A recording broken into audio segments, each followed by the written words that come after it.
Hi everybody, Radical Gardener. Wow, lots to show you. I've been going, since 8 o'clock this morning? Okay, let me just show you some of the things that are going on in the garden. But first we're in the kitchen. Okay, so this is a salad I made, and this is from the garden, the lemon. I got Meyer lemon on top that'll be squeezing on that. So these are the tomatoes, cilantro, onion. What else is in there? That's from the garden, and then the feta cheese, of course, is from the grocery store. It's organic goat cheese. So, yeah. So cilantro, tomatoes, and onions from the garden. And then this is some of the sweet potatoes. Like I told you, they're not very big, but that's some of them. The ones I've kind of washed, and I'll show you the rest in a minute. We emptied those bags. It was a huge job. Here's all my tomatillos. We're going to do taco with the corn shells, and the ones made out of corn. And I'm going to make tomatillo sauce. Here's a pile of green beans. So they're all cleaned and they're ready to go to be steamed. So we'll eat some today and some tomorrow. And then here's the rest of the sweet potatoes. And like I said, they're small, but once I get them all together, there'll be about 4 meals of sweet potatoes. So for, me not thinking there'll be anything, I'll take what I can get. Pulled the rest of my onions that were in the bed. These are actually huge. They don't look huge in this picture, but they are huge. So we're going to go out.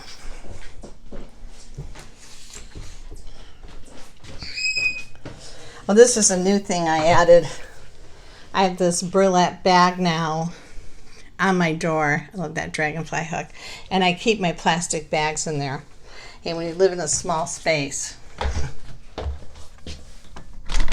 All right, Mac, you can come out. We try not to let him out too much because we don't want him to get around the birds. So the squashes are still coming in strong. But let's go over. I can sit down. You can see tomatoes. I'm picking them every day now. They're turning red fast.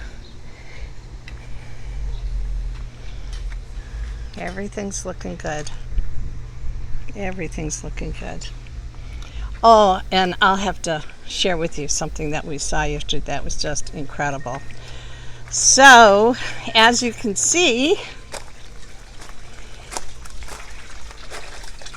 we pulled all the sweet potato bags. Oh, God, that feels good. And I always take the greens and just lay them on the bed, and then we put straw over that, and then leaves, and we just keep layering stuff, throughout the fall. But yeah, that's all cleaned up, and we are going to stay here half the year, we've decided, so I'll talk to you about that in a minute.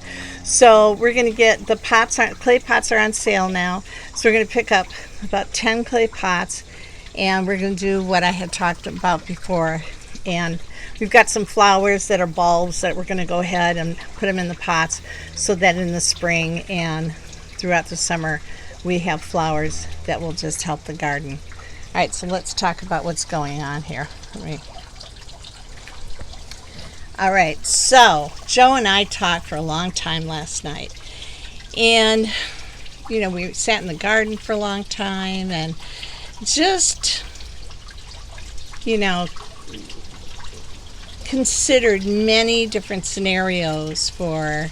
It's so weird, you can really see the scar when I'm out in the light, but you can't really see it any other time. Very strange. So we have worked hard on this garden, and we do like Michigan in the summer. So that's a plus, right? And we just don't want to be here end of October, November, December, January, February, March. We don't want to be here. So that's when the garden's closed up. And then we can be in Florida where it isn't that hot in the panhandle during the winter, and you don't really have the humidity and the bugs and all the things that everybody seems to worry about. So I think we're going to go for that. As a matter of fact, I know we're going to go for that. I have a really good friend that can stay here at the house when we're not here. She's terrific. And the animals would go with us, so she wouldn't even have to take care of the animals. We have enough furniture in our garage and our basement, and a little bit too much furniture in my office, and that can go into whatever we purchase down in Florida. So we don't even have to buy furniture. I mean, we have doubles of everything. So yeah, that's what we're going to do. So we're going to be Michiganders and Floridians. Yeah, so that feels good. Joe and I felt calm when we came to that decision. Well, that's what we're going to do. We're talking about, we might just buy some land and then just have a tiny house, put a tiny house on it. We might just buy a house that's got some land on it. We don't know yet. We're just going to go down there, and it'll be all pertain to what we can afford. Here we go. So we're going to the credit union this week, probably on Monday, and we're going to see what we can swing, what we can do. Yeah, so that's the plan, Stan. Okay, so I have my, oops, what happened there? I have my my Doomsday playing deck. Remember that Ford Patriot sent me that playing deck? So I thought I'd sit out here in the garden. Here, I'm going to put this down and read some of these cards to make sure that you're prepped. All right, so hold on. I need an assistant. I have to have an assistant. Here we go. You can listen to the pond while I pulling these out.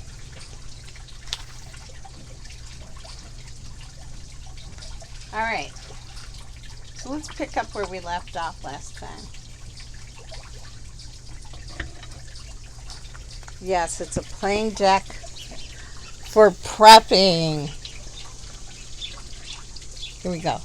Some really good ideas here, though. All right. Children's items. If you have children or grandchildren, you know how important it is to keep them occupied while you're trying to accomplish something such as surviving. So, stockpile age-appropriate items they'll use, including books, games, coloring books, crayons, and toys. Diapers and wipes are good to store even if you don't have a baby, as they can be used for bartering. Okay, first of all, I've talked about this before. It's all I can do to have what I need, let alone barter. All right? I mean, let's get real here. All right? And, if the kid is, like, over the age of 4, they're going to be helping. They won't be coloring in a coloring book. Okay, here we go. I know I sound so awful. Toiletries. You could fill an entire suitcase with toiletries, but you wouldn't want to lug it around if you're forced to leave home during an emergency. So choose wisely among the following. Toilet paper. Everybody says toilet paper. I say BS. A damp washcloth that you can continuously rinse out and, clean. You don't need toilet paper. I don't know why everybody's so hung up on toilet paper. Hand sanitizer, tissues, toothpaste. I don't need tissues. Again, if I have, we buy bar towels, that's what I'd use. Toothpaste, toothbrush, shampoo, conditioner. I don't need conditioner. Deodorant. I don't use deodorant. Right? You just wash. Shaving cream, razors, moisturizers, feminine products, Q-tips. I'm all for Q-tips, though. Nail clipper and foot powder. I would die without a nail clipper. I'm completely obsessed with nail clippers. You have to have those. And tweezers. All right. Cell phone. Your cell phone is probably on or near your person most of the time already, but if it doubles as a stun gun, what? You'd have a communications tool with a real bite to it. A cell phone case called the Yellow Jacket is being developed that can protect both your phone and you. It will produce 650,000 volts of energy through the electrodes on its upper edge. Jeez, oh Pete. Okay. Bicycle and a trailer. Oh, what? What's going on? What's going on? Huh? What's going on, Macaroo? You want to say hello? There's Mac. Mackie. He likes to be in the... He's a movie star. Okay. Bicycle and trailer. Because we don't know what type of disaster we may be in for someday, weather-related terrorist attack, EMP, it's a good idea to have an alternate mode of transportation available. The ideal mode of travel during an emergency might be a bicycle. It's really true. I mean, bikes, come on, everybody in Europe, you know. That's how they got around after the war and during the war. Travel during an emergency might be a bicycle. If you have one with a trailer, it could carry essential items that you couldn't fit in a backpack. It's true. Yeah, that's a good one. I like that one. First aid supplies. We know this one, right? Cough syrup. I mean, there's some things I wouldn't bother with there. Burn salve. I use C60. Ibuprofen, aspirin, bandages, gauze. Gauze is a good one. Finger splint. You could just use a piece of wood. Ankle wrap. Yep, that's a good idea. Anti-diarrhea medicine. Again, I have all my essential oils that really work for that kind of stuff. Disposable scalpels. Joe would love this stuff, being an ex-medic and an ex-med student. He'd love to have all this stuff. Cotton balls. Okay. Poncho. This is an essential item, especially because it has multiple purposes. A poncho is good protection against rain and from the sun on blistering days. You can use it to cover items you want to keep dry, including wood, because ponchos fold flat and don't weigh much. They're easy to pack among your gear. Bright colored ponchos can be spotted from distances. That is a good idea. Plastic bags will work too if you cut a hole and put them over your head. Vicks Vapor Rub. I have other stuff I use, but, for those of you who are into it. Lip balm. I have about 500 things of lip balm. Joe's kind of addicted to it. I never use it because I wear lipstick, and I use an organic lipstick. Sunglasses, goggles. Yep, we have those, so that's a good idea. Snow blindness. Hope not. Sewing equipment. Have it. Sleeping bag, we have two really good ones. Actually, one really good one. Joe says we need another good one. And that are good for really, really cold. We got them at REI. Thermal wear, we have it from Eddie Bauer. Headwear, even if you're not a hat, yep, we got that. That's a headwear. And let's do one more. Gloves, we got all kinds of gloves. Okay, footwear. I'll go with that one too. A lot of us wear sneakers quite often. They're very comfortable, but not always the best for survival situations. I hate sneakers. I hate them. I never wear them. First of all, your feet sweat in them, and it's not healthy. It cuts off, your feet is how you, is one of the places where you release your toxins, and you want to put them in plastic shoes. I just don't get it. I wear sandals whenever I can so my feet can breathe. I walk barefoot when I can. And then I have down slippers. I have hiking boots that are leather. What else do I have? Yeah, I got what I need. I just got some really good hiking boots. Not that I've hiked at all, but I got them. If you live in the part of the country that gets a lot of snow, snowshoes might also be helpful. Well, if we keep going with the grand solar minimum, we might need snowshoes just to get around downtown Detroit. Okay, clothing. Some clothing can be bulky, including coats, so make wise decisions. You know what?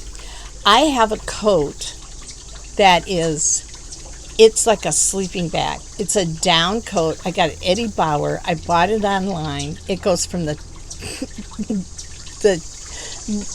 up to my neck down to my shins. It is so warm. I haven't been in freezing cold snowstorms, and I am completely warm. That with I've got a fur hat and down gloves, and I am good to go. So it's bulky, but man, that sucker's warm. And you can use it as a blanket. I wouldn't give that coat up for anything. But I did get a down jacket, so I have that too. And it can be used for bedding. Who just said that? That was me. Okay, well, I've rambled long enough. Hopefully there was some information there for you. Yep, let's just turn around so you can look at what I'm looking at. We're going to get another rain barrel tomorrow and put it behind our post in the front yard. So we're going to have 3 rain barrels all together. You can see, and I cut the grass back down there. It was getting really long. Yeah, I really got in here and cleaned it up yesterday. It just looks terrific now. Really cleaned it up. Look at all the birds, you guys. Look at all of them. There were about, I swear I am not exaggerating, there were probably 30 birds about an hour ago. I just love them. Anyways, okay, turn it around, and Radical Gardener, from my garden to yours, may your garden always grow. And I'm sending you a ton of love. Thanks so much, everybody, for caring so much and giving me all the tips about Florida, and warning me about the humidity and the mosquitoes and the bugs and the crocodiles and the alligators and everything else and the boogeyman. I know that you just care, and it really means a lot. So I think we got it figured out now. Yeah, I think we're good. So I'll just keep you in the loop. We're gonna, charge ahead now that we've come to that decision. Okay, thanks. See you later. All right, bye.